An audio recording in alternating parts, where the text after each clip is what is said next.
The maid kisses the millionaire in front of his wife at a luxury hotel. Upon discovering the reason, he fell to his knees and thanked in tears. Sarah Miller's back ached as she pushed her cleaning cart down the gleaming marble hallway of the Grand Plaza Hotel. 5 years of scrubbing toilets and changing sheets had taught her hands to move with mechanical efficiency, but no amount of time could train her body to stop protesting the constant bending and lifting. At 30, she was already developing the hunched posture that marked the hotel's veteran housekeepers. Miller, the sharp voice of Diane, the head of housekeeping, cut through her thoughts. "You're covering for Lucia this week. Presidential suites." Sarah's eyes widened. "The presidential floor. But I've never..." "Lopez is out with the flu, and we're short-staffed as usual. Just don't touch anything that looks expensive without asking first." Diane thrust a master key card into Sarah's hand. "And for God's sake, remember they're paying 5 figures a night. Make yourself invisible." Sarah nodded. Clutching the key card, the presidential suites meant stricter protocols, but also meant larger tips if she did the job well. Extra money that her father's medical bills would quickly absorb. As she waited for the service elevator, Sarah caught her reflection in the polished metal doors. Dark circles underscored her intelligent blue eyes, and her chestnut hair was pulled back in a practical bun. Nothing in her appearance hinted at her background. A nursing degree with a specialization in toxicology, 3 published research papers, and a promising future in medical research.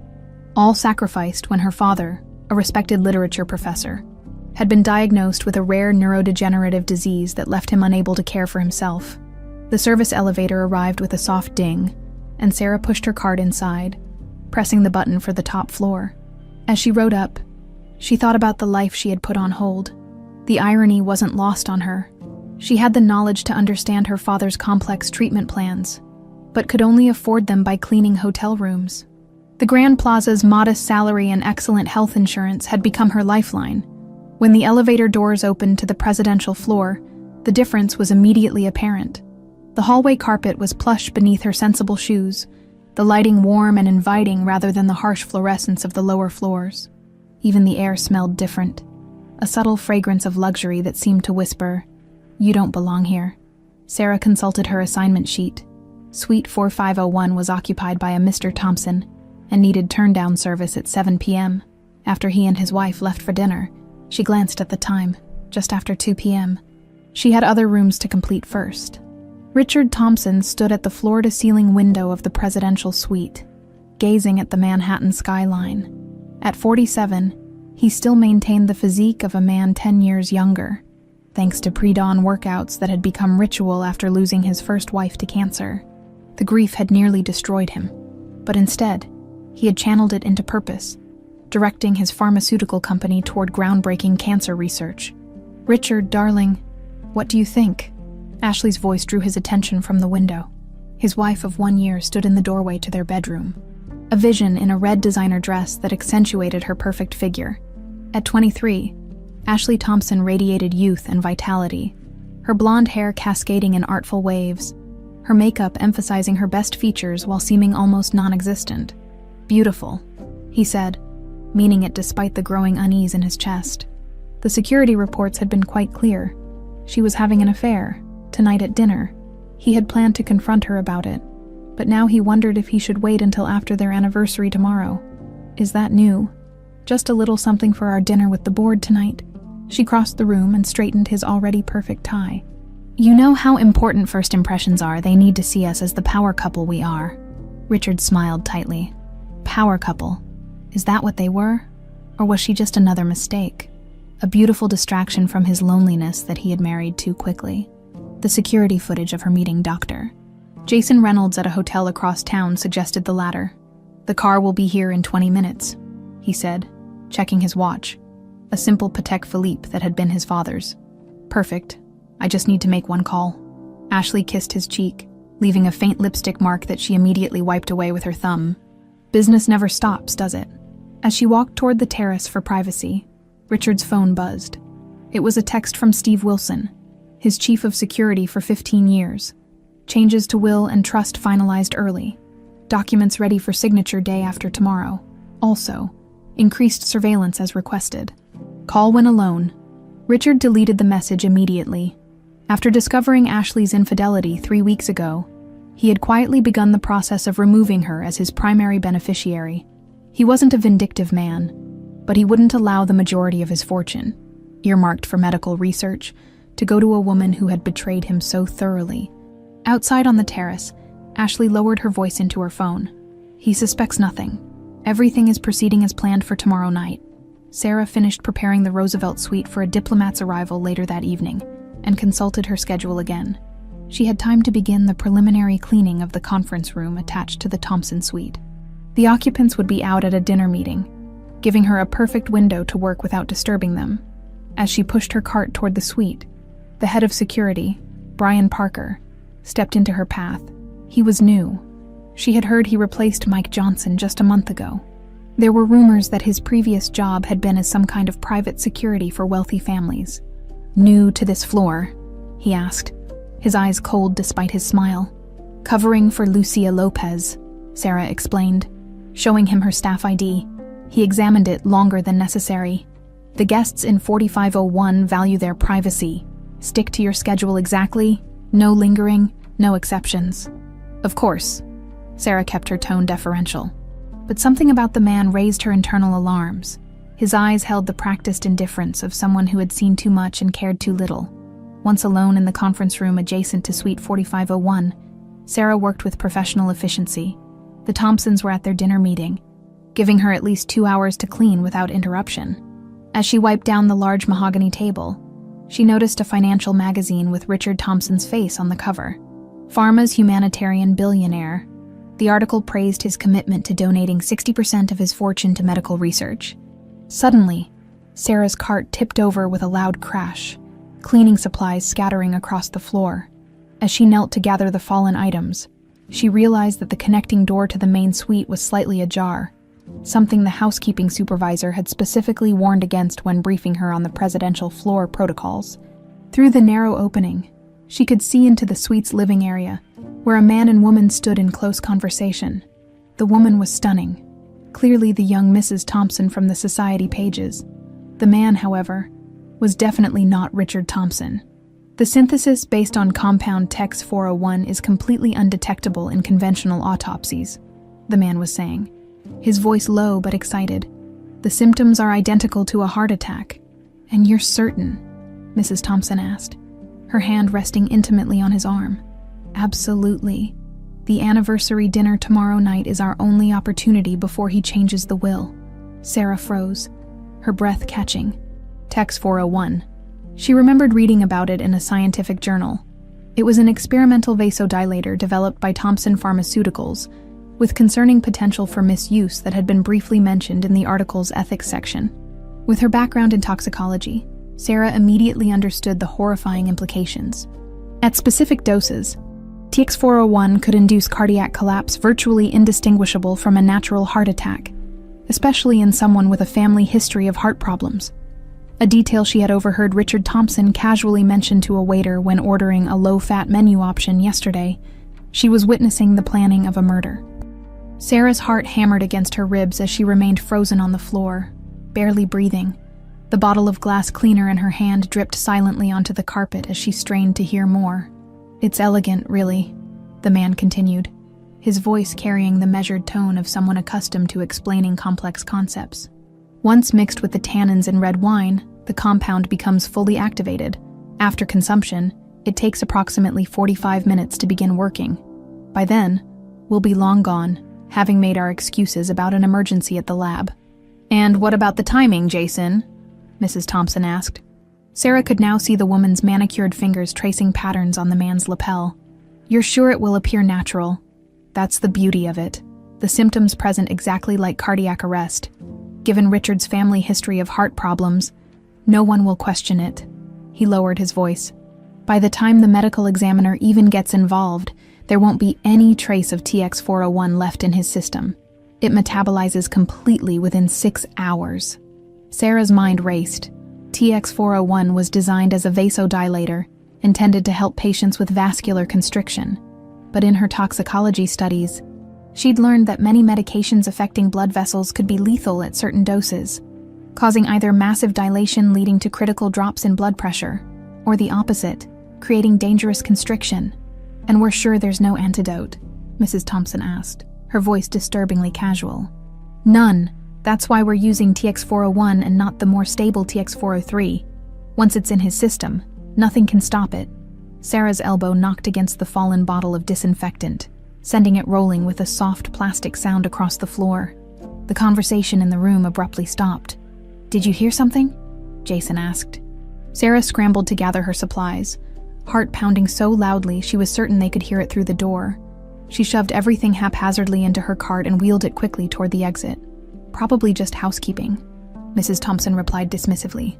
They're always hovering around. Nobody ever notices them anyway. Their voices faded as Sarah pulled the conference room door shut behind her.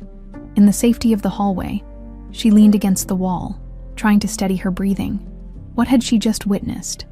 A murder plot, orchestrated by the wife of one of the richest men in America and someone named Jason, presumably Dr. Jason Reynolds, whose name she'd seen in the magazine article as Thompson Pharmaceuticals' research director. She glanced around the empty corridor, suddenly aware of how alone she was.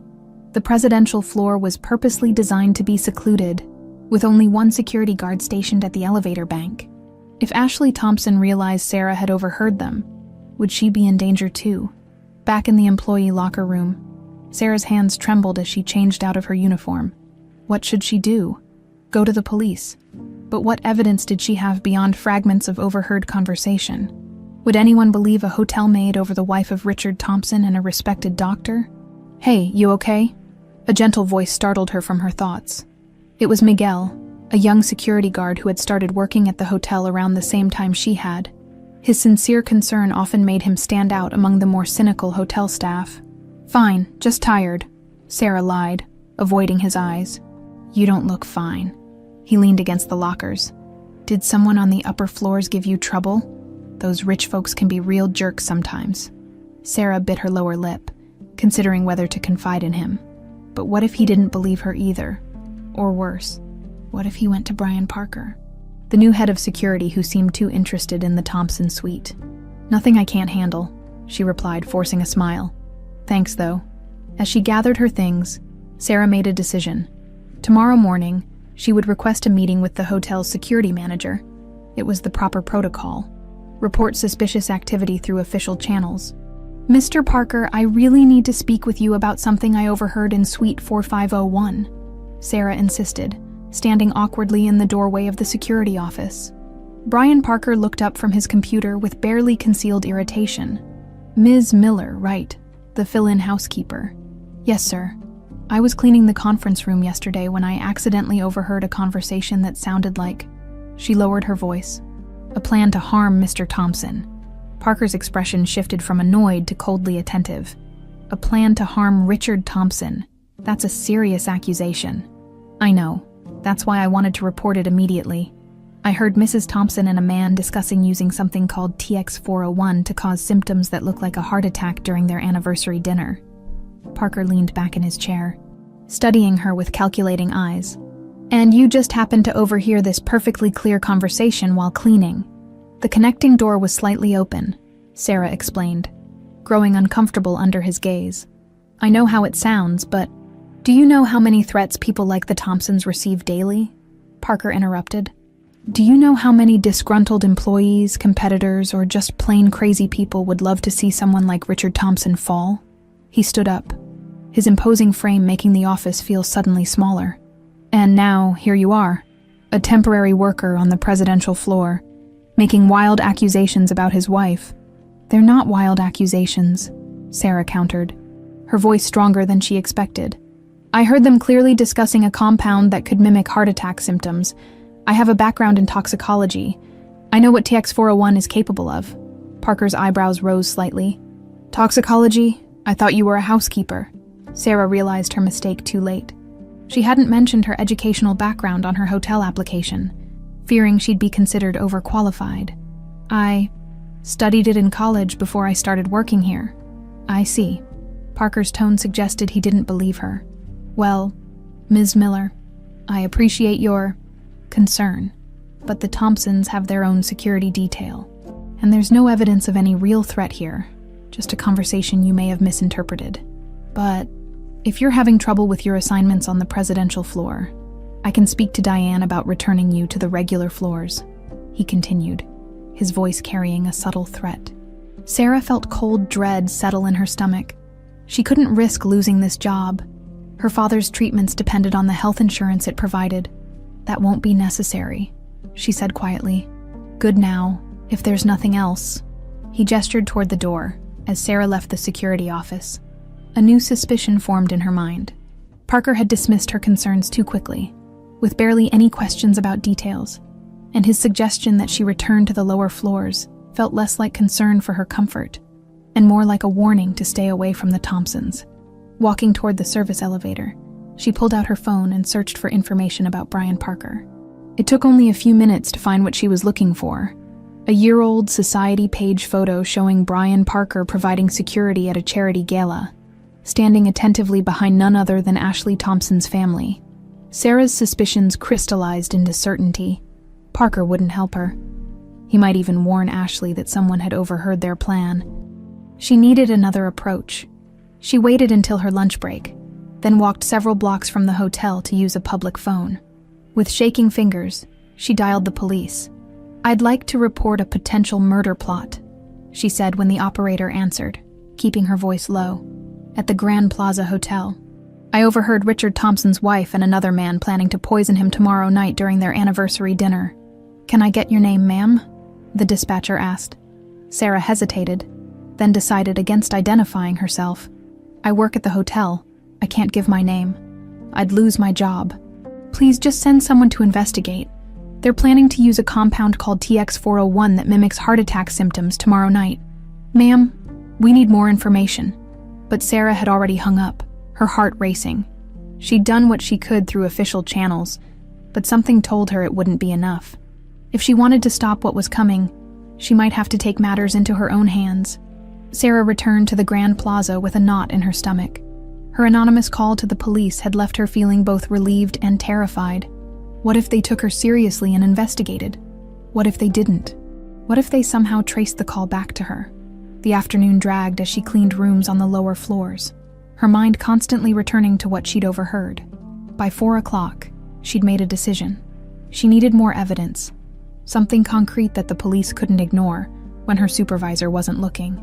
Sarah switched her cleaning assignment schedule, trading with another housekeeper to get access to the presidential floor again. It was risky, but she needed to get back to that suite. "You owe me big time," Marta whispered as they exchanged keycards. "Floor 6 has that family with the triplets. Place looks like a hurricane hit it." "I'll cover your weekend shift," Sarah promised, pocketing the presidential floor keycard as she rode the service elevator up. Sarah's nursing training kicked in. Steady breathing, calm assessment, clear action plan. She would check the trash in the Thompson suite. People often discarded incriminating evidence without thinking. The hallway was quiet when she arrived, most guests out enjoying Manhattan in the late afternoon. She knocked on the suite door, standard protocol, and called out, "Housekeeping," after waiting the required 15 seconds with no response. She used her keycard to enter. The presidential suite was immaculate, already serviced by the morning staff. Sarah pushed her cart in anyway, pretending to do a turn-down service that wasn't scheduled for hours. She moved quickly to the bathroom, where the trash hadn't yet been emptied, carefully using gloved hands. She examined the contents: tissues, cotton pads with makeup remover, a crumpled shopping receipt. Nothing unusual. Then she spotted it, torn fragments of paper with what looked like chemical formulas scribbled on them. She carefully pieced several fragments together, revealing a letterhead watermark from Thompson Pharmaceuticals. Her heart racing, Sarah used her phone to take pictures of the fragments. As she did, she heard the electronic beep of a keycard in the main door. Panic shot through her. She quickly returned the trash to its bin and grabbed fresh towels from her cart, adopting the practiced movements of a housekeeper at work. Ashley Thompson walked in, stopping short when she saw Sarah. "What are you doing here?" "Turndown isn't until 7, she said sharply. Sarah kept her eyes downcast. The way she'd learned made rich people more comfortable, as if looking directly at them was an intrusion. "I'm so sorry, Mrs. Thompson. There was a mix-up in the schedule. I'll come back later." Ashley studied her with narrowed eyes. "Have we met before?" No, ma'am. I normally work the lower floors, Sarah replied, fighting to keep her voice steady. I'm just covering for someone today. Well, I need privacy now. Come back at the scheduled time. Of course. Mrs. Thompson, Sarah gathered her supplies, painfully aware of Ashley watching her every move. As she pushed her cart toward the door, Ashley's phone rang. Jason, I told you not to call this number. Ashley snapped into the phone, completely ignoring Sarah now. Yes, everything's still on for tomorrow night. Sarah slipped out, her heart pounding. She now had photos of suspicious chemistry notes, and had overheard another incriminating conversation. But would it be enough? Back in the staff area, Sarah examined the photos she'd taken. The chemical formula was partially visible, along with handwritten notes about dosage and timing. One fragment included the words, administration via red wine, and undetectable after 6 hours. She was no longer just suspicious. She was certain. But who would believe her? The police had apparently dismissed her anonymous call. Parker was clearly connected to Ashley's family. She needed someone impartial with authority who would take her seriously. After her shift ended, instead of heading home, Sarah walked to the 27th Precinct Police Station. For 30 minutes, she waited in the lobby, rehearsing what she would say. Finally, a tired-looking detective called her forward. Detective Wilson, he introduced himself, gesturing to a chair beside his cluttered desk. How can I help you? Sarah took a deep breath. My name is Sarah Miller. I work as a housekeeper at the Grand Plaza Hotel, and I believe I've uncovered a plot to murder Richard Thompson tomorrow night. To her relief, Detective Wilson didn't immediately dismiss her. He listened attentively as she explained everything. The overheard conversation, Parker's dismissal of her concerns, and the torn papers she'd found. Do you have those papers? He asked when she finished. Just pictures, Sarah admitted, showing him her phone. I couldn't take the actual pieces without being noticed. The detective studied the photos, frowning. These are pretty fragmentary. I can see why you're concerned, but this isn't much to go on. But combined with what I overheard, which is hearsay, he finished gently. Ms. Miller, I understand your concern, but we can't launch an investigation based on pieces of a conversation you overheard and some torn paper with partial formulas. Do you have any toxicology background to confirm what this TX401 actually does? Sarah hesitated. Revealing her background might raise questions about why she was working as a housekeeper, but a man's life was at stake. I have a nursing degree with a specialization in toxicology. TX401 is an experimental vasodilator that, at high doses, could cause a fatal drop in blood pressure, indistinguishable from cardiac arrest. Detective Wilson's eyebrows rose. Nursing degree, and you're working as a housekeeper. My father has a rare degenerative disease. The hotel job has health insurance that covers his treatments, she explained, hating how defensive she sounded. But that's not important. What matters is that Richard Thompson is in danger. The detective sighed, rubbing his temples. Look, I'll make some calls, see if there's been any chatter about threats to Thompson. But without more concrete evidence, there's not much we can do. These are powerful people with serious legal resources. We can't just accuse Thompson's wife of attempted murder based on what you've provided. Sarah felt her hope deflating. So you're not going to investigate? I didn't say that. I'll look into it, but discreetly. In the meantime, if you find anything more substantial, call me directly. He handed her his card. And, Miss Miller, be careful. If what you're saying is true, these people are dangerous. Sarah left the police station feeling frustrated and increasingly desperate. Detective Wilson had been more receptive than she expected, but she could tell he wouldn't act without more evidence.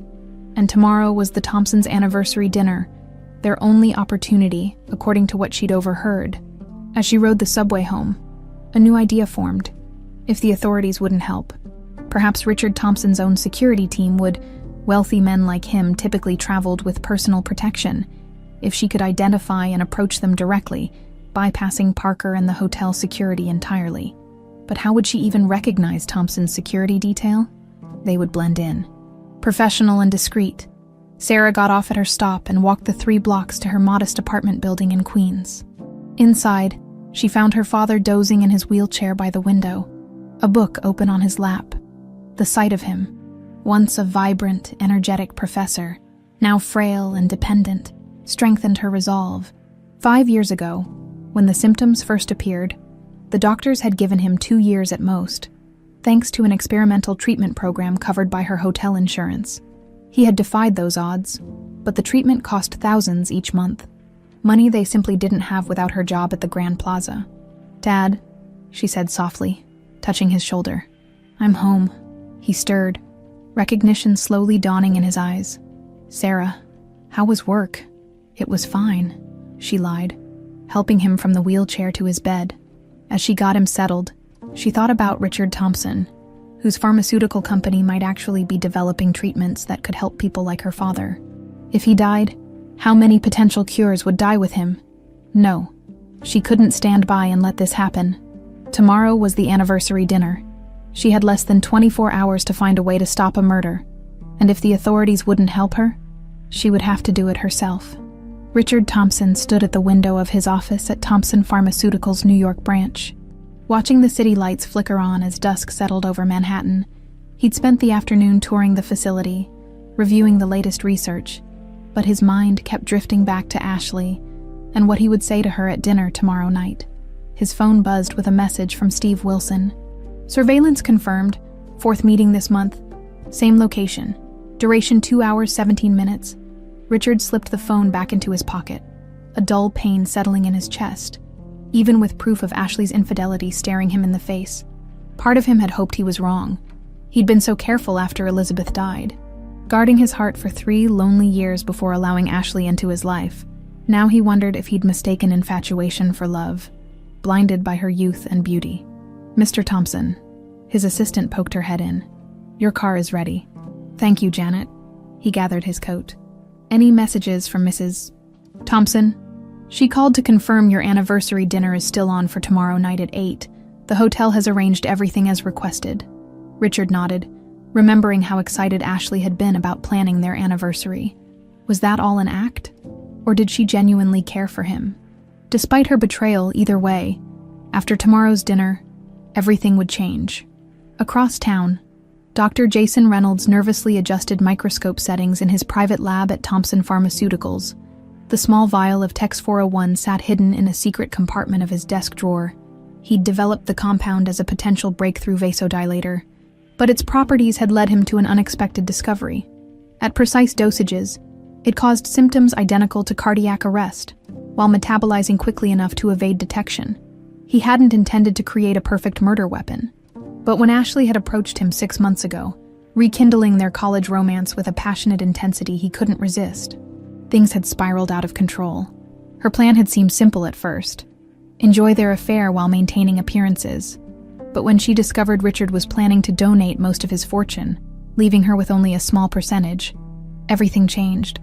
"It's not greed," she'd insisted during their last meeting. "It's what's fair. I've given up my career, my independence, and now he's going to leave it all to strangers."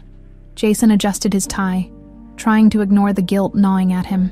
He'd loved Ashley since medical school, before she'd transformed herself into the sophisticated socialite who caught Richard Thompson's eye. He still remembered her then. Ashley Blackwood, the ambitious daughter of once wealthy aristocrats who'd lost everything except their name and connections. They'd met at a campus mixer. He, the brilliant scholarship student with dreams of changing medicine. She, using her family's last resources to secure the education that would restore their fortunes. Their relationship had been intense, calculating on her part, adoring on his. When she'd left him after graduation for more advantageous connections, he'd been devastated now. Looking at the vial that would seal Richard Thompson's fate, Jason wondered who he'd become. A murderer, certainly, but also a fool. Dancing to Ashley's tune just as he had in college. His phone vibrated, a text from Ashley. "Everything on schedule for tomorrow, remember? It must look natural." Jason replied with a thumbs-up emoji, his stomach churning. There was no turning back now. Sarah sat cross-legged on her bed, searching for information about Richard Thompson on her laptop. Her father had fallen asleep after dinner, giving her time to research. She'd found several articles about Thompson's philanthropic work following his first wife's death from an aggressive form of cancer. In interview after interview, he spoke passionately about dedicating his company's resources to developing affordable treatments. A recent piece highlighted his pledge to donate 60% of his personal fortune to medical research, billions of dollars that could revolutionize treatment for countless diseases, including, perhaps, her father's. Sarah pulled up another article. This one, a Society page piece about Thompson's whirlwind romance and marriage to Ashley Blackwood. The daughter of a distinguished but financially challenged aristocratic family, they'd met at a charity gala, dated for just 3 months, and married in a private ceremony in the Hamptons. The photo showed Ashley gazing adoringly at her new husband, looking at her perfect features and practiced smile. Sarah felt a chill. How could someone plan to murder the man standing beside her, beaming with genuine happiness? Digging deeper, Sarah found older articles about Ashley from her modeling days. She'd been climbing the social ladder systematically, each relationship advancing her status until the ultimate prize, marriage to Richard Thompson. And then there was Dr. Jason Reynolds, whose name appeared in Thompson Pharmaceuticals' press releases as their brilliant young research director. His appointment had raised eyebrows, given his relative inexperience, but the releases quoted Richard Thompson praising his innovative thinking and fresh approach. Sarah couldn't find any connection between Ashley and Jason in recent news, but a search through archives of their university's newspaper revealed a grainy photo of them together at a campus event 10 years earlier, identified as pre-med students Jason Reynolds and Ashley Blackwood at the annual spring formal. So they had history. History that predated Ashley's marriage to Richard. Was their plan simply to eliminate Richard and inherit his fortune? Or was there more to it? Sarah closed her laptop, mind racing. Tomorrow was the anniversary dinner. According to what she'd overheard, Jason would somehow add Tex 401 to Richard's drink, timing it so the symptoms would appear after they had left. By the time anyone realized something was wrong, it would be too late. She needed to stop them. But how? The police wouldn't act without more evidence. The hotel security chief was compromised. She couldn't approach Richard directly. His staff would never allow a housekeeper near him without appointment. Her phone buzzed with a text from Diane. Schedule change. Need you for service support at Thompson anniversary dinner tomorrow. 8 p.m. Presidential suite. Formal uniform required. Sarah stared at the message in disbelief. By some miracle, she'd just been assigned to the very event where the murder would take place. It was her chance to intervene, but also put her directly in danger. After a moment's hesitation, she texted back, confirmed. Ashley Thompson carefully applied her evening makeup in the suite's oversized bathroom, her movements precise and practiced. Tomorrow night would change everything. She'd planned for this moment since the day she'd discovered Richard's will left her only a small portion of his vast fortune. With the bulk going to medical research foundations, it had been Richard's heart that had first attracted her, his genuine dedication to helping others, so different from the calculated social climbing she'd grown up with. For a brief, surprising moment when they first married, she'd thought perhaps she could be content with him. Wealthy, but not obscenely so. Then she'd discovered the extent of his fortune and his plans to give it away, plans made without consulting her, as if her role as his wife entitled her to nothing but a comfortable lifestyle. She'd reconnected with Jason almost by accident, spotting him at a Thompson Pharmaceuticals function. The spark had reignited instantly, but it was his access to the company's experimental drugs that had presented the perfect solution to her problem. Ashley applied her lipstick, a deep red that Richard particularly liked. One more night of pretense, and then freedom, and billions, would be hers. She and Jason would wait an appropriate mourning period, then quietly begin their life together, rich beyond imagination. A pang of something like guilt hit her as she remembered Richard's kindness after her family had effectively disowned her for marrying an ordinary businessman instead of the European aristocrat they'd selected. Richard had tried to mend those relationships, inviting her coldly formal parents to dinners and events, always gracious. Despite their thinly veiled disdain, Ashley pushed the feeling aside. This wasn't personal. It was survival. She'd been raised to secure her future by any means necessary. Her parents might disdain Richard's new money, but they'd taught her the ruthless pragmatism that now guided her actions. Besides, it was too late for doubts. The plan was in motion. The special anniversary dinner, the rare vintage Cabernet that Richard loved, into which Jason would introduce Tex 401 while playing sommelier, the carefully timed emergency call from the lab that would give them a natural reason to leave before the symptoms began. By this time tomorrow, she would be a grieving widow, sole heiress to the Thompson fortune, unless the maid she'd caught in their suite earlier today had overheard something she shouldn't have. Ashley frowned at her reflection. The woman had seemed nervous, jumpy. Had she been snooping? Ashley made a mental note to speak with Parker about keeping better track of the housekeeping staff. One more day, one more performance. Then she would never have to pretend again. The morning of the Thompsons' anniversary dawned with a pristine blue sky over Manhattan. Sarah had barely slept, her mind cycling through possible scenarios for the evening ahead. She'd considered calling in sick, but quickly dismissed the idea. If she didn't show up, someone else would take her place, and Richard Thompson would still be in danger. Instead, she arrived at the Grand Plaza earlier than required, determined to gather more information before her shift. She found Miguel, the young security guard, monitoring cameras in the security office's antechamber. "Hey, stranger," he greeted her with a warm smile. "You're in early. Wanted to beat the rush for decent coffee," she replied, setting down a cardboard tray with 2 cups. "Brought you one. You're a lifesaver." He accepted the coffee gratefully. "How's your dad doing?" "About the same. The new treatment's helping with the tremors." Sarah leaned against the desk, trying to appear casual. "Busy day ahead. I heard there's some fancy dinner happening on the presidential floor." Miguel nodded. "Thompson anniversary? Big deal, apparently. They're converting the terrace into a private dining space. Chefs doing a custom menu, special wine service, the works." "Sounds romantic," Sarah said. "Who's handling security for that?" "Parker's overseeing it personally. Plus, there's the Thompson security team. Serious guys, ex-military or federal. They're already doing sweeps of the presidential floor." He lowered his voice. "Between us, Parker's being weird about it. Restricted the regular security feed access. Said it's for guest privacy." Sarah's pulse quickened. "So you can't monitor the cameras up there tonight. Only Parker and his deputy can view those feeds." Miguel frowned. "It's unusual protocol, but the Thompsons are high profile. Do you think?" Sarah hesitated, choosing her words carefully. "Could I maybe see what the terrace setup looks like? I'm on service duty tonight, and I want to make sure I understand the layout."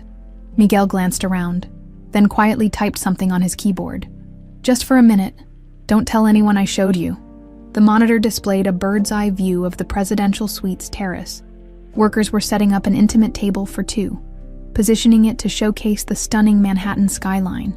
A small service station was being assembled in one corner of the terrace. "That's the service area where you'll be," Miguel said, pointing. "They're keeping staff minimal for privacy. Just one person manning that station. One sommelier for the special wine service, and the executive chef personally overseeing each course." Sarah studied the layout, memorizing every detail. "Where does the sommelier enter from?" "Through the main kitchen, I think. They're bringing up a special vintage that Mr. Thompson requested." "Perfect." Sarah thought. That must be how Jason planned to gain access, posing as the sommelier to personally serve the poisoned wine. "Thanks, Miguel. This helps a lot." She straightened up, preparing to leave. "Hey, Sarah." Miguel's expression turned serious. "Is everything okay? You seem, I don't know, on edge."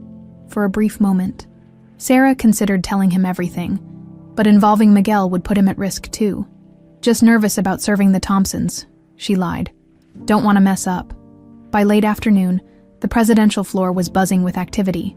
Sarah, now dressed in the hotel's formal service uniform, helped stock the small service station on the terrace with extra napkins, water, and backup table settings. From her position, she had a clear view of both the intimate table and the entrance from the suite.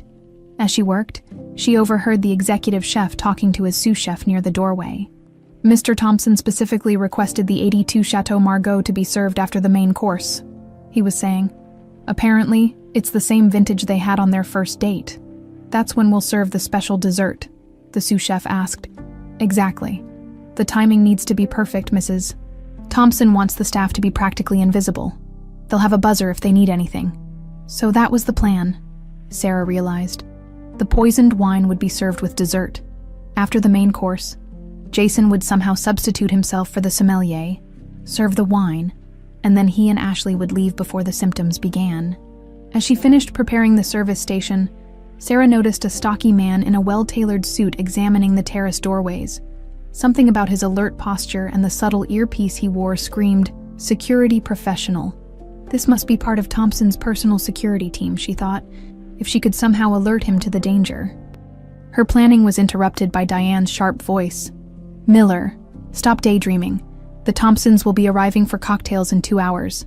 I need you downstairs helping with final preparations." At 7:30 p.m., Richard Thompson emerged from the bedroom in a perfectly tailored tuxedo despite the turmoil in his heart. He was determined to maintain appearances until he had privately confronted Ashley with what he knew. "You look handsome," Ashley said, appearing in the doorway in a stunning silver evening gown that complemented her fair complexion. Her hair was elegantly styled, diamond earrings catching the light as she moved toward him. "And you're breathtaking," he replied honestly. Even knowing her betrayal, he couldn't deny her beauty. She reached up to straighten his bow tie. "Happy anniversary, darling. 1 year already. Can you believe it?" Richard caught her hand and kissed it gently. "It's certainly been eventful. I've arranged something special for tonight," she said. "Dinner on the terrace, just the two of us under the stars. I wanted tonight to be perfect." Perfect for what? Richard wondered silently. The confrontation he planned, or something else entirely. His phone buzzed. Richard checked it discreetly. Another message from Steve Wilson. All security measures in place. Changes to will officially filed this afternoon. Meeting with lawyers confirmed for 10 a.m. tomorrow. "Work again?" Ashley asked, a hint of annoyance in her voice. "You promised. No business tonight." "Not work. Just confirming our brunch reservation for tomorrow," he lied smoothly, tucking the phone away. "Shall we?" As he offered her his arm, Richard felt an unexpected pang of sadness. He'd genuinely hoped this marriage would bring him the companionship he'd missed since Elizabeth died. Instead, it had brought him face to face with the worst kind of betrayal. Tonight would be difficult but necessary. And tomorrow, he would begin rebuilding his life. Alone once more, but wiser. Downstairs in the staff staging area, Sarah stood rigidly as Diane conducted a final inspection of the service team. Her heart was pounding so hard she feared others might hear it. "Remember, this is one of our most important clients," Diane was saying. "Absolute discretion is required. You are to be invisible unless specifically called upon." As the staff dispersed to their positions, Sarah caught sight of a man she recognized from Thompson Pharmaceuticals' website photos. Dr. Jason Reynolds, dressed in the formal attire of the hotel's sommelier staff. Complete with a perfectly replicated name tag, he was speaking quietly with Brian Parker in a corner, their heads bent close together. So Parker was involved too, Sarah realized with growing alarm. Her options for intervention were narrowing by the minute. "Miller," Diane's voice snapped her back to attention. "You're stationed at the service alcove. Do not enter the terrace unless summoned. Maintain the supply station and monitor for any signals from the dining area. Understood?" "Yes, ma'am," Sarah replied, her mind racing to formulate a plan as she took her position in the small service alcove adjacent to the terrace. Sarah could see the Thompsons already seated at their table, champagne flutes in hand.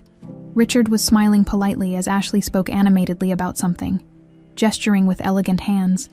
In less than an hour, according to the service schedule she'd memorized, Jason would appear with the special wine. And shortly after that, if she didn't find a way to intervene, Richard Thompson would be dead. Sarah touched the pocket of her uniform, feeling the reassuring outline of Detective Wilson's card. She had considered calling him one final time, but what could he do without evidence? By the time he mobilized any response, it would be too late. No, she was the only one positioned to stop this. Somehow, she had to prevent Richard from drinking that wine, even if it meant risking everything she had worked so hard to maintain.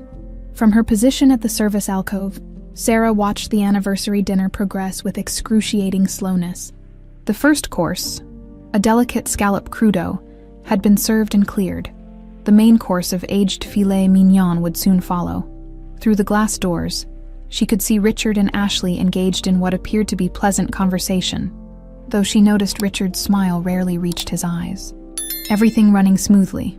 A voice startled her. Brian Parker stood directly behind her, his presence menacing despite his professional demeanor. "Yes, sir," Sarah replied, keeping her eyes focused on restocking napkins. "No requests from the guests yet?" Parker lingered, watching her work. "You seem nervous." "Miller, Just want everything to be perfect, she said, willing her hands not to tremble. It's not every day we serve someone like Mr. Thompson. Indeed. His gaze remained fixed on her for an uncomfortable moment. Remember your place. You're here to serve, not to be noticed. After he left, Sarah exhaled slowly. Parker was clearly keeping an eye on her. Had Ashley mentioned her suspicions after finding Sarah in their suite yesterday? The terrace doors opened, and the executive chef entered with 2 servers carrying the main course. Sarah caught fragments of conversation as they served. "And looking forward to trying the Cabernet," Richard was saying. "It's been years since I've had that particular vintage. I made sure they located a bottle from the exact year we had on our first date," Ashley replied, reaching for his hand across the table. "Only the best for tonight." The doors closed, leaving Sarah alone with her churning thoughts. The wine would be served soon. She needed to act. But how? If she approached the table directly, Parker would intervene before she could warn Richard. If she triggered a fire alarm, hotel security would investigate first, potentially giving Jason time to complete his plan in the confusion. Her thoughts were interrupted by a soft ping from the service request system. Ashley had pressed the call button. Sarah hesitated, then pressed the response button to acknowledge. "Mrs. Thompson has requested fresh ice water and an additional napkin." The dining coordinator's voice came through her earpiece. "Deliver immediately, and then withdraw." This was her chance. Sarah quickly prepared a silver tray with a crystal water pitcher and linen napkins. As she moved toward the terrace doors, she formulated a desperate plan. She would accidentally spill water on Richard, creating a distraction that might give her a moment to whisper a warning. Before she could reach the doors, they opened again. The executive chef emerged, followed by his team clearing the main course plates. Behind them came Jason Reynolds, dressed impeccably in sommelier attire and carrying a wooden presentation box containing the special wine. "I'll take that water," the chef said, intercepting Sarah. Mrs. Thompson changed her mind. She wants to proceed directly to the wine service. Sarah watched helplessly as Jason moved onto the terrace, closing the doors behind him.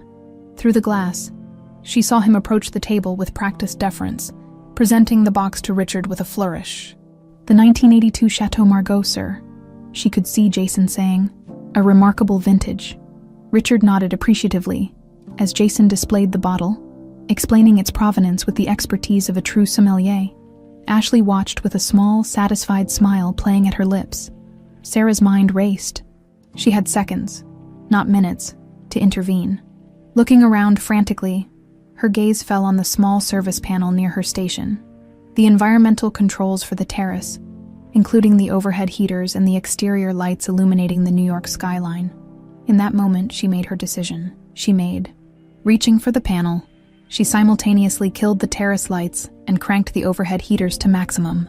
Through the glass doors, she saw momentary confusion as the terrace plunged into relative darkness.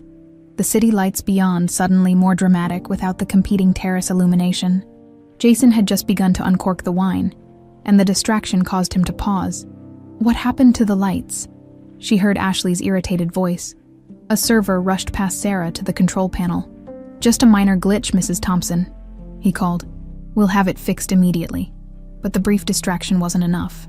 Sarah watched in growing desperation as Jason recovered his composure and proceeded to open the wine. Richard seemed unconcerned by the lighting change, commenting that the view was actually more spectacular this way. Sarah needed something more dramatic as the server reset the lighting controls. She glanced down at her service tray, an idea forming with deliberate care. She lifted the heavy crystal water pitcher and allowed it to slip from her fingers just outside the terrace doors. The crash was spectacular, crystal shattering across the marble floor, water spraying in all directions. Several staff members rushed toward the commotion, and even Richard and Ashley turned to look. "I'm so sorry," Sarah exclaimed, dropping to her knees to gather the larger shards. It slipped. The tray was unbalanced. Through the open doors, she caught Jason's eye.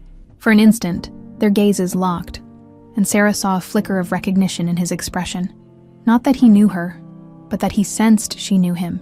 His hands tightened almost imperceptibly around the wine bottle.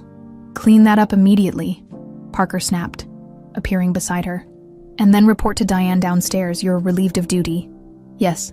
"Sir, I'm so sorry," Sarah repeated, deliberately taking her time to clean up. trying to maintain sight lines to the table where Jason had resumed his wine service. The cork came out with a soft pop. Jason presented it to Richard, who examined it with the appreciation of a connoisseur before nodding his approval. Jason then poured a small amount into Richard's glass for tasting. Sarah felt panic rising in her throat. Within seconds, Richard would taste the wine. Once he approved it, full glasses would be poured, and the countdown to his death would begin, as Parker physically steered her toward the service elevator. Sarah spotted something that made her freeze. The stocky security man she had noticed earlier, clearly part of Thompson's personal team, was watching the proceedings from a discreet position near the suite entrance. He was speaking quietly into what appeared to be a communication device on his wrist. "Move!" Parker ordered, his grip tightening on her arm. "I need to speak with Mr. Thompson's security," Sarah said suddenly, loudly enough that several people turned to look. "It's about his safety." Parker's face darkened. "That's enough, Miller. You're fired. Security will escort you from the building, from the terrace." She heard Richard's voice. "Excellent. A magnificent vintage." Time had run out. In desperation, Sarah twisted away from Parker and shouted toward the terrace. "Mr. Thompson, don't drink the wine. They're trying to poison you." Chaos erupted. Parker lunged for her, clamping a hand over her mouth and dragging her backward. Ashley rose from her seat, her face a mask of outrage. Richard remained seated, wine glass arrested halfway to his lips, his expression one of stunned confusion. Jason, however, reacted most tellingly, dropping the bottle, which shattered on the terrace floor, red wine spreading like blood across the stone. "Get her out of here," Ashley demanded, her voice shrill with barely contained panic. But Richard had set down his glass, untasted. His security man moved swiftly to his side, speaking urgently into his ear. To everyone's surprise, Richard raised his hand, silencing the commotion. "Wait," he said, his authoritative voice cutting through the chaos. He turned to Sarah, still restrained by Parker. "What did you say about poison?" Before Sarah could answer, Ashley intervened. "Richard, she's clearly disturbed, probably looking for attention or trying to extort money." "The wine," Sarah gasped, as Parker's grip loosened slightly. "It contains TX401 from your company's lab. It will cause heart attack symptoms. They timed it so they'd be gone before you showed symptoms." A heavy silence fell over the terrace. Richard's expression remained unreadable as he looked from Sarah to his wife and then to Jason, who had gone deathly pale. That's absurd," Jason stammered. "This woman is clearly delusional." Richard turned to his security man. "Steve, secure that glass. No one touches it." Steve Wilson nodded, carefully placing Richard's wine glass into a clear evidence bag he produced from his jacket pocket. "Richard, you can't possibly believe this." "This Maid over me," Ashley said, her voice trembling slightly. "I don't know what to believe yet," Richard replied calmly, "but I do know that TX401 is a highly restricted compound from our experimental laboratory. The fact that this young woman knows about it at all is concerning." He turned back to Sarah, his gaze intense but not unkind. "Who are you, and how do you know about TX401? Parker's grip on Sarah tightened painfully as the room fell into a tense silence. Everyone's eyes were fixed on her, some curious, others hostile. Richard Thompson's penetrating and assessing. "My name is Sarah Miller," she said, her voice steadier than she felt. "I work as a housekeeper here, but I have a nursing degree with a specialization in toxicology. 2 days ago, I overheard Mrs. Thompson and Dr. Reynolds discussing how they would use TX401 to poison you during your anniversary dinner." "That's preposterous," Ashley exclaimed, her face flushing. "Richard, you can't possibly believe—" "Let her speak," Richard said quietly, raising his hand again. His face remained composed, but Sarah noticed his security man, Steve, had moved to block the terrace exit, effectively trapping everyone in place. "I was cleaning the conference room adjacent to your suite," Sarah continued, wincing as Parker's fingers dug into her arm. "The connecting door was ajar.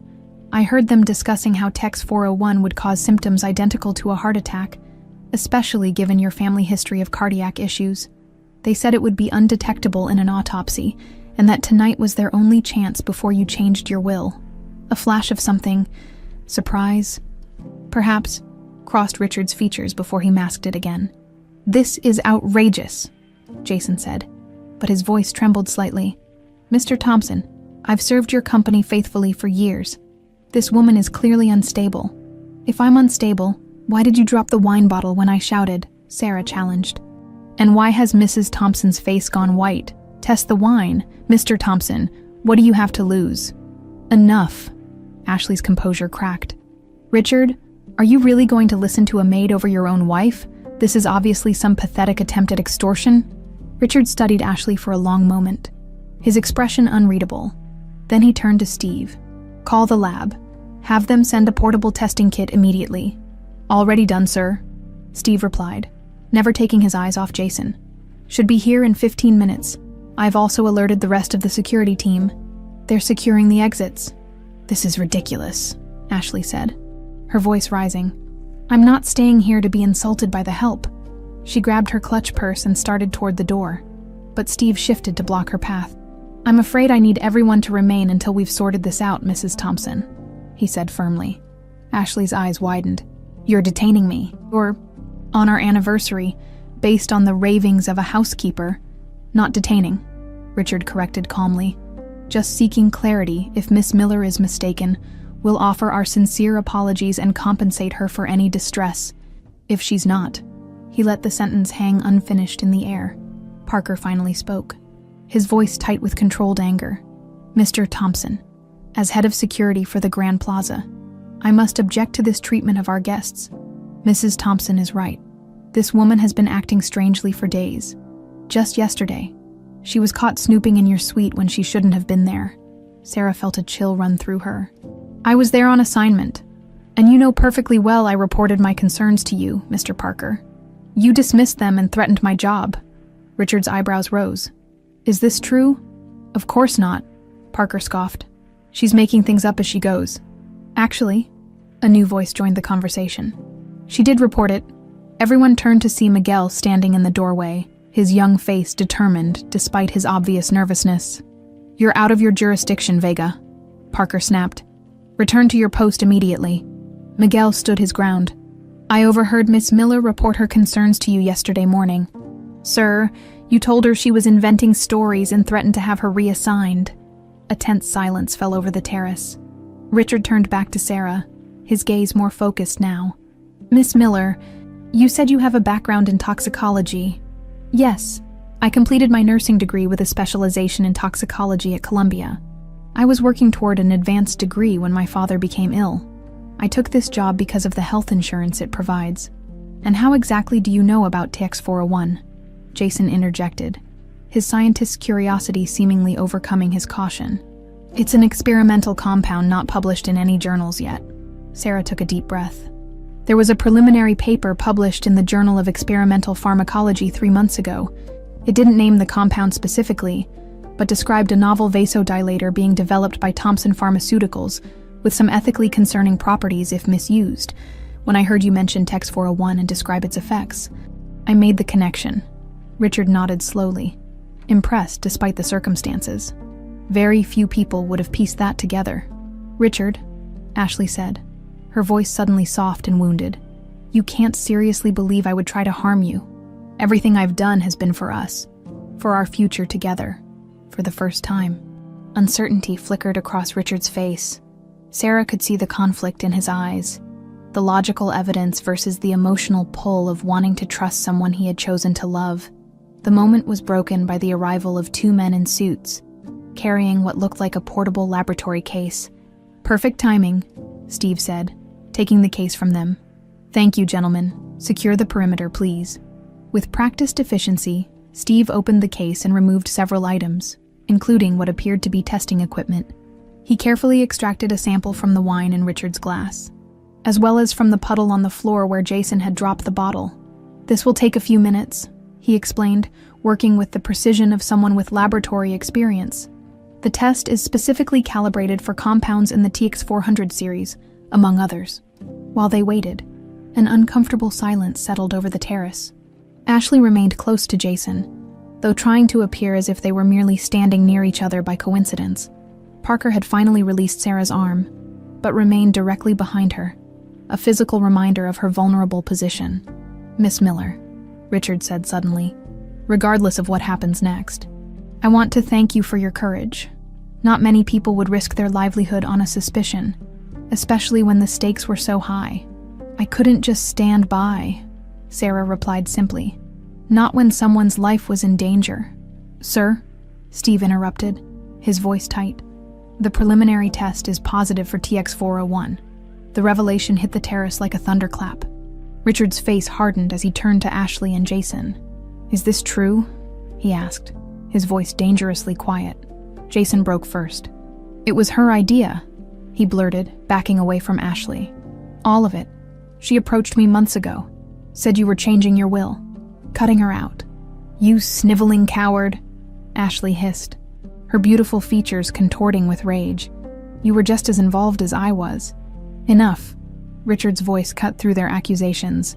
Steve, call the police. As Steve made the call, Ashley's demeanor changed instantly.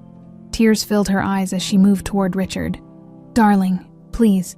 It's all a misunderstanding. Jason was conducting unauthorized experiments. I suspected something was wrong, which is why I was asking him those questions the maid overheard. I was trying to protect you. Richard stepped back, his expression cold. Stop, Ashley. It's over. You don't understand, she continued desperately. Everything I've done was for us. You were going to throw away our future on strangers who don't care about you. You mean I was going to donate my money to medical research instead of keeping it for you to spend? Richard corrected, his voice calm but laced with pain. Was that really worth trying to kill me? Before Ashley could respond. The sound of police sirens became audible in the distance. Her beautiful face transformed, fury replacing desperation. This isn't over, she spat, suddenly lunging toward her purse on the table. Gun! Steve shouted, drawing his own weapon with remarkable speed. But Ashley wasn't reaching for a gun.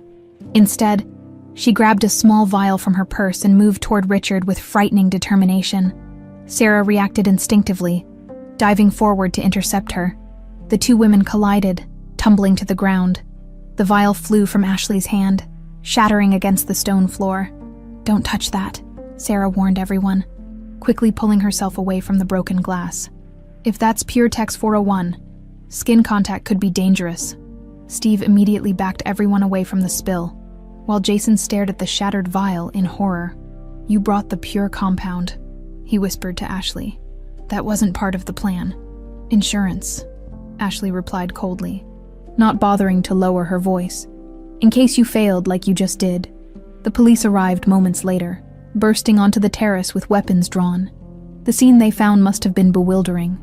A broken anniversary dinner, a spilled wine bottle, a shattered vial cordoned off, and a group of well-dressed people standing in tableau, tension radiating from them like heat.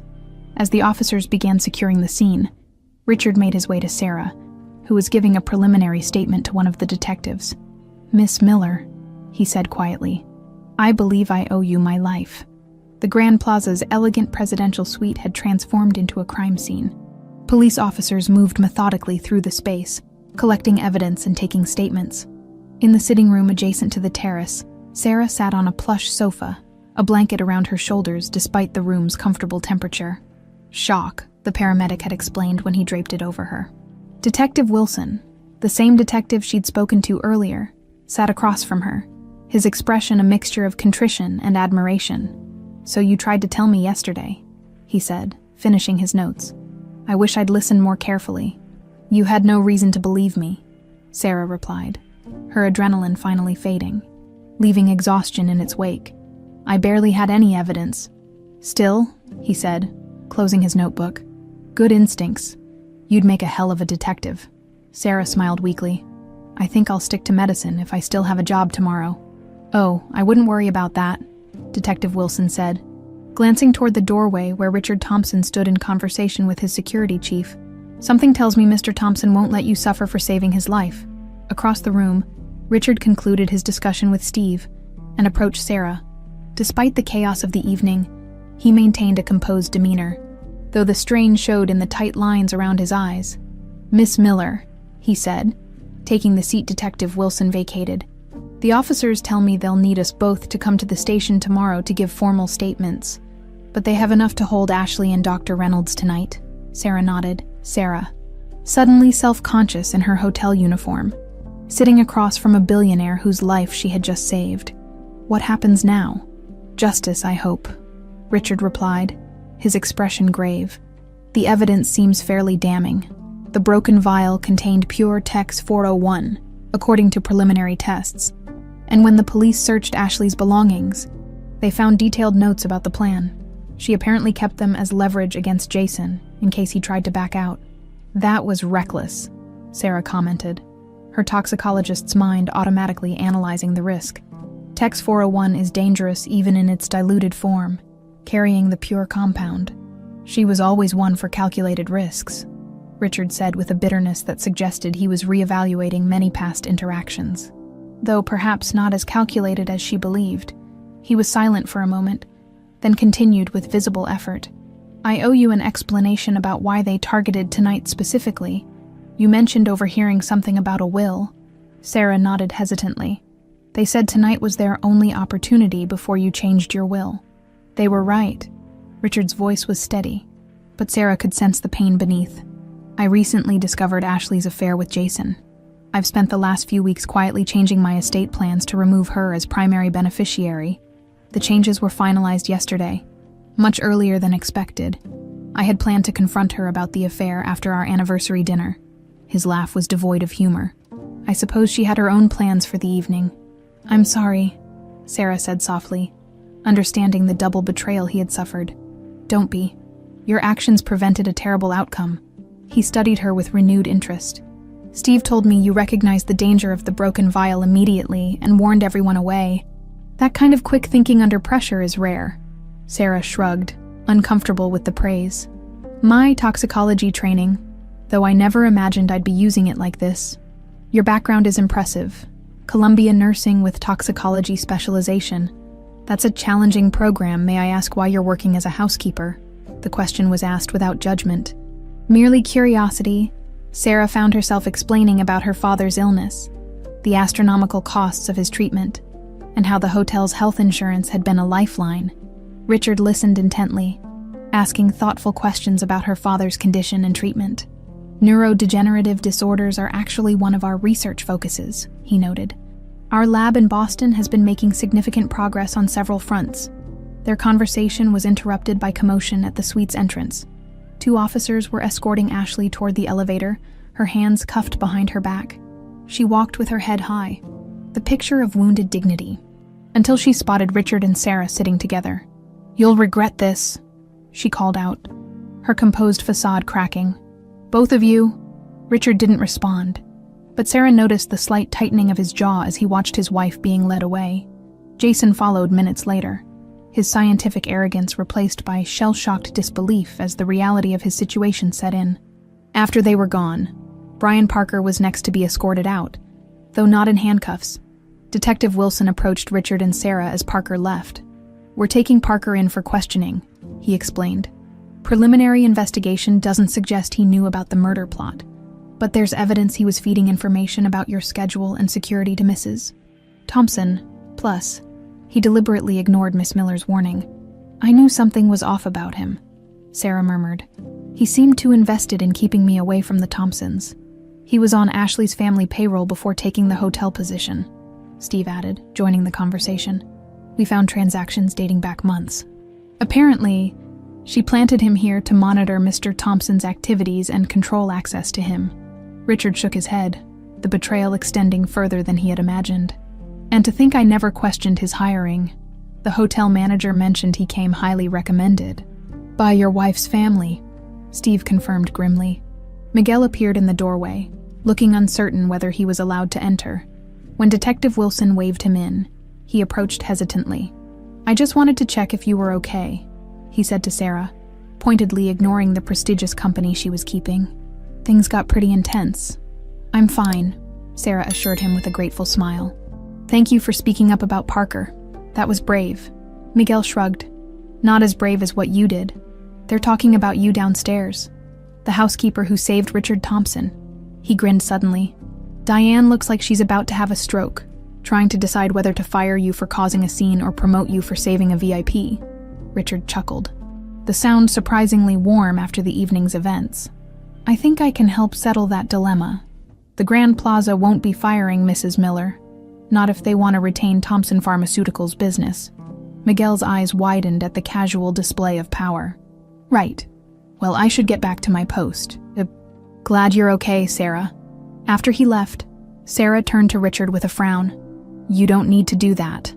I don't expect special treatment. It's not special treatment to prevent unjust punishment, Richard replied. Though I hope you'll consider an alternative proposal. Before he could continue, Steve approached with a serious expression. Sir, the police need your statement now, and there are reporters gathering downstairs. We should move you to a secure location for the night.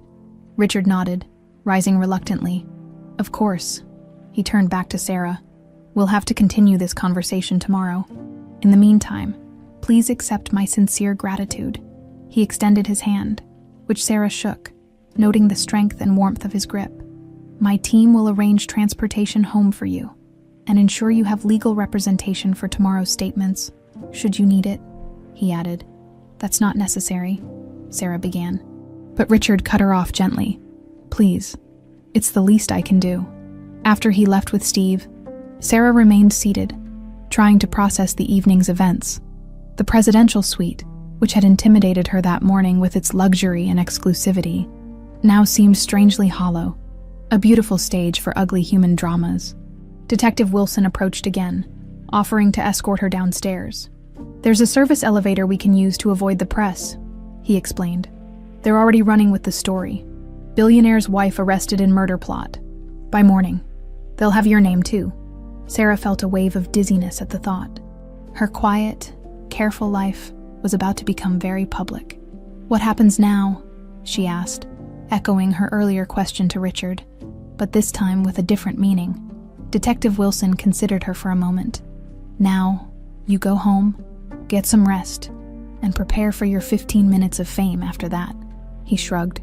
Something tells me your life is about to change significantly. Miss Miller, people with your combination of intelligence, training, and moral courage tend to find themselves with unexpected opportunities. As Sarah rode the service elevator down to the staff area to collect her belongings, she thought about her father waiting at home, about the medical bills piling up on their kitchen table, and about the years of study and ambition she had set aside to care for him. For the first time in a long while, she allowed herself to feel something she had carefully suppressed, hope that perhaps her future might still hold some of the promise it once had. 3 weeks after the failed murder attempt, Sarah sat in the visitors' area of the Manhattan detention complex, nervously smoothing her simple dress. She wasn't entirely sure why she had accepted the request to visit Ashley Thompson, but something, curiosity perhaps, or a need for closure, had compelled her to come. When Ashley entered, Sarah barely recognized her. Gone were the designer clothes and perfect makeup, replaced by a standard-issue jumpsuit and a face stripped of artifice. Yet even in prison attire, Ashley maintained a certain poise that spoke of her privileged upbringing. I didn't think you'd come, Ashley said as she sat across from Sarah. The reinforced glass between them a tangible reminder of their circumstances. Neither did I, Sarah admitted. Ashley studied her with calculating eyes. You've gotten a lot of attention since that night. The heroic housekeeper with the secret medical background who saved Richard Thompson. Her tone was mocking. But Sarah detected something else beneath it. Perhaps envy. That wasn't my intention, Sarah replied evenly. I just couldn't let him die. How noble. Ashley leaned forward slightly. Do you know why I asked you here? Sarah shook her head. Curiosity. I wanted to see the woman who destroyed everything I'd worked for. Ashley's perfect features hardened. Do you have any idea how long I planned? How carefully I positioned myself to secure my future? And then you, a nobody, ruined it all because you happened to be cleaning at the wrong moment. You tried to murder your husband, Sarah said quietly. I'd say you ruined things yourself. Ashley waved this away dismissively. It was business, not personal. Richard was going to throw away billions on strangers while leaving me with crumbs. What was I supposed to do? Not commit murder, Sarah suggested, incredulous at Ashley's rationalization. A flicker of genuine emotion, possibly remorse, crossed Ashley's face before her mask of cool indifference returned. You know what the irony is. If I'd just waited a few more months, filed for divorce like a good girl, I probably would have walked away with millions, enough to live comfortably for the rest of my life. Then why didn't you? Because it wouldn't have been enough, Ashley said simply. Not after I understood the true scope of his fortune, and because... She hesitated, a hint of vulnerability showing through. Because Jason and I had history. We had plans before Richard, before I understood what real wealth could be. Sarah felt an unexpected pang of sympathy for the woman across from her. Despite her heinous actions, Ashley had been raised to see relationships as transactions, wealth as the ultimate goal. In her distorted worldview, her actions had made a perverse kind of sense. The DA is offering me a deal, Ashley continued. 25 years if I testify against Jason. They think he was the mastermind because of his access to the drug. Was he? Ashley's laugh was hollow. Jason doesn't have the spine to mastermind anything. He was just a lovesick fool who never got over me. Her expression hardened again. But why should I protect him when he folded immediately, trying to pin everything on me? Sarah had no answer for that. After a moment of silence, she asked, "Is that why you wanted to see me? To tell me about your plea deal?" "No." Ashley leaned forward, her voice dropping to a near whisper. "I wanted to ask about Richard. The press says you two have gotten close." The insinuation in her tone made Sarah bristle. "Mr. Thompson offered me a job with his foundation and a scholarship to complete my medical education. That's all." It wasn't entirely all. Sarah had indeed been spending time with Richard, initially consulting on his foundation's new toxicology research initiative, then gradually in more personal settings. But whatever was developing between them was new and fragile, something Sarah was reluctant to define, especially to Ashley. "I see." Ashley's knowing smile suggested she didn't believe Sarah. "Well, a word of advice from someone who knows him intimately.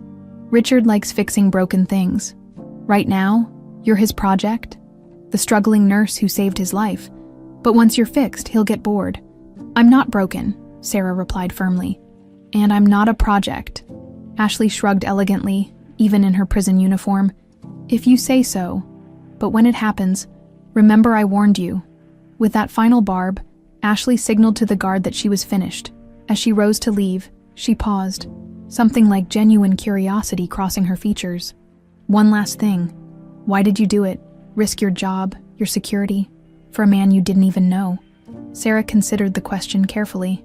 "Because it was the right thing to do, and because every life has value, regardless of bank account size." Ashley stared at her for a long moment, as if trying to decipher a particularly complex puzzle. "How exhausting it must be to live with such principles," she finally said, before turning to follow the guard back to her cell. "How was it?" Richard asked when Sarah met him for dinner that evening. He had been surprisingly supportive of her decision to visit Ashley, though he had declined to do so himself. "Strange," Sarah admitted, settling into her chair at the small Italian restaurant they both preferred for its privacy and excellent food. "She seems almost detached from what she did, like it was just a business decision gone wrong, not attempted murder." Richard nodded, a shadow crossing his face. "Ashley has always been remarkable at compartmentalizing. It's what made her such an effective social climber." He smiled ruefully. "And what made me miss all the warning signs." "It wasn't your fault," Sarah said gently, reaching across the table to briefly touch his hand. "She fooled everyone, including Jason, who'd known her for years." "Speaking of Jason," Richard said, clearly ready to change the subject. "The prosecutor called today. He's accepted a plea deal as well, 15 years with possibility of parole after 10, in exchange for full cooperation regarding the theft of TX-401 and testimony against Ashley." 15 years seems light for attempted murder, Sarah observed. "The prosecutor thinks a jury might be sympathetic to his claim that he was manipulated by Ashley. Plus, his testimony will help secure a longer sentence for her." Richard's expression was grim. "The silver lining is that this whole ordeal has exposed vulnerabilities in our lab security protocols. We're implementing sweeping changes to prevent anything like this from happening again." They fell into comfortable conversation about Richard's company and Sarah's studies. With his support, she had enrolled to complete her medical degree, focusing on toxicology and pharmacology. The scholarship he had established covered not only her tuition, but also provided for her father's care, freeing her to focus on her education full-time. "I visited my father after seeing Ashley," Sarah said as they shared a tiramisu. His new neurologist thinks he might be a good candidate for that clinical trial your Boston lab is running. Richard's eyes brightened. That's excellent news, Doctor. Abernathy is brilliant. If anyone can help your father, it's her team. I still can't believe how much has changed in just 3 weeks, Sarah mused. Sometimes I wake up thinking I need to get to the hotel for my shift. Do you miss it? Richard asked, genuinely curious. Sarah considered the question. Parts of it, I miss some of the people. Miguel still texts me updates on hotel gossip, but not the work itself, and definitely not the uniform. Richard smiled, his eyes warming as they often did when looking at her. I'm glad, though I have to admit, you made that uniform look remarkably dignified. Their eyes met, and Sarah felt the now familiar flutter in her chest. Whatever was growing between them was complicated by the circumstances of their meeting and the significant differences in their lives. Yet there was something undeniably genuine in their connection, an understanding and respect that transcended their backgrounds. Ashley had an interesting theory, Sarah said, deciding to address the elephant in the room. She seems to think I'm your project, the broken nurse you're trying to fix. Richard's expression turned serious. Is that what you think? No, Sarah replied honestly, but I do worry about the imbalance between us. You've given me so much, the scholarship, the position at your foundation, the specialized care for my father. Sarah, Richard interrupted gently, everything I've offered, you've more than earned. Your insights are already proving invaluable to our research team. The scholarship is an investment in talent that will benefit countless patients. As for your father's care, he paused, choosing his words carefully. Perhaps that's more personal, but it's something I wanted to do, not to create obligation, but because I understand what it means to watch someone you love suffer. The mention of his first wife, Elizabeth, hung unspoken between them. Sarah knew from both media coverage and Richard's occasional mentions that her death from cancer had profoundly shaped his life and the direction of his company. I know, she said softly, and I'm grateful. I just want to make sure that whatever is happening between us isn't influenced by gratitude on my part or rescue instincts on yours. Richard considered this, his expression thoughtful. Fair concerns. Perhaps we both need more time to be certain of our feelings, separate from the circumstances that brought us together. Sarah nodded, relieved by his understanding. I'd like that. So would I, Richard replied, his smile returning. In the meantime, we have plenty to focus on. Your studies, the Foundation's new initiatives, your father's treatment. The rest will sort itself out in time. As they left the restaurant, walking together through the cool spring evening, Sarah reflected on Ashley's warning. Perhaps Richard did have a tendency to fix broken things, but Sarah wasn't broken, just temporarily derailed. And unlike Ashley, whose interest in Richard had always been transactional, Sarah's growing feelings for him had nothing to do with what he could provide and everything to do with who he was. Time would tell if those feelings could develop into something lasting, but for now, the future looked brighter than it had in years, and that was enough. 5 years later, the autumn sunlight filtered through the stained glass windows of the small chapel in Queen's Cemetery, casting colorful patterns across the polished wooden pews. Sarah Thompson stood at the simple granite headstone, placing a bouquet of white lilies beside it. The inscription read, Professor James Miller, 1950-2025, beloved father and teacher. His courage taught more than his words ever could. I miss you, Dad, Sarah whispered, touching the cool stone. But I know you'd be proud. Richard stood a respectful distance away, giving her a moment of privacy. When she finally turned toward him, he approached, taking her hand in his.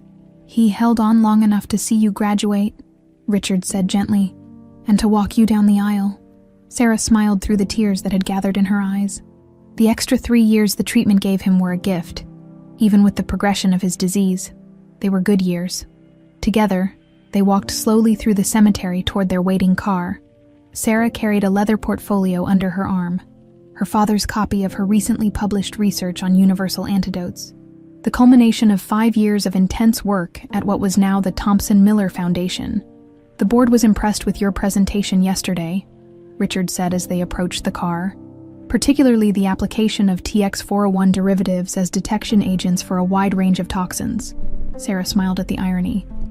From murder weapon to life-saving tool, There's poetry in that transformation. There's poetry in many transformations, Richard replied, glancing at her with the same warmth that had grown steadily over their years together. Including yours, from housekeeper to Dr. Sarah Thompson, leading one of the most innovative toxicology research programs in the country. Our program, Sarah corrected. Your vision made it possible. The driver opened the car door, and as they settled into the back seat, Richard checked his watch. We should make it to the women's correctional facility by 2, if traffic cooperates. Sarah nodded, mentally preparing herself for what would be a challenging visit. The Thompson-Miller Foundation had recently received approval to implement a pilot healthcare program in the state prison system, focusing on preventative care and medical education for inmates. Their first site would be Bedford Hills Correctional Facility, where Ashley Thompson was serving her 25-year sentence. The facility's administrative office had been converted into a makeshift presentation space. Sarah stood before a small group of prison administrators and medical staff, outlining the foundation's proposal, while Richard observed from the back of the room. The program has 3 components, Sarah explained, her confidence evident in her steady voice and composed demeanor. First, improved access to preventative care for all inmates. Second, medical education opportunities for those interested in healthcare careers post-release. And third, participation in voluntary clinical trials for new treatments, with appropriate ethical safeguards and oversight. The prison's medical director nodded approvingly. This addresses several of our most pressing needs. When could implementation begin? As early as next month, Sarah replied. We've secured all necessary permissions and funding is already allocated. As the meeting concluded with handshakes and expressions of gratitude, the warden approached Sarah privately. Dr. Thompson, there's an inmate who's requested to speak with you. She's heard about the program and has particular interest. The warden hesitated. It's Ashley Thompson. Sarah exchanged a glance with Richard, who gave her a subtle nod, leaving the decision to her. I'll meet with her, Sarah decided after a moment's consideration. The women's common area had been cleared except for Ashley, who sat at a metal table, hands folded neatly before her. 5 years of incarceration had changed her physically. Her once perfect blonde hair now showed strands of gray, and the prison environment had leached some of the youthful softness from her face, yet she still carried herself with the same inherent elegance that had once charmed Manhattan's elite. Dr. Thompson, she greeted Sarah with a thin smile. Or should I say, Mrs. Thompson. Congratulations on both counts. Though considerably belated. Thank you, Sarah replied neutrally, taking a seat across from her. Ashley's gaze sharpened. I hear you're implementing a health program here, using Thompson Pharmaceuticals' resources to help inmates like me. There's irony for you. The Foundation believes healthcare is a right, not a privilege, Sarah said simply. The Thompson-Miller Foundation, Ashley corrected, a hint of her old sharpness returning. I read about the name change. Richard must think very highly of you to add your name to his precious legacy. Sarah refused to be baited. The Foundation's work speaks for itself. We've made significant advances in treatments for several conditions, including your former father-in-law's heart disease, and my former cellmate's breast cancer, Ashley added unexpectedly. She was part of your preliminary trial here last year. Complete remission now. A flicker of something like respect crossed her features. I hear you personally developed that protocol. It was a team effort, Sarah demurred. Ashley studied her for a long moment. You know, I've had a lot of time to think in here about choices, consequences. She glanced around the institutional space. About what true wealth really is.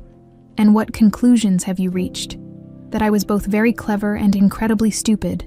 Ashley's laugh held no humor. Clever enough to manipulate everyone around me. Too stupid to recognize what actually mattered. She leaned forward slightly. Do you know what I do here now? I work in the prison medical unit as an assistant.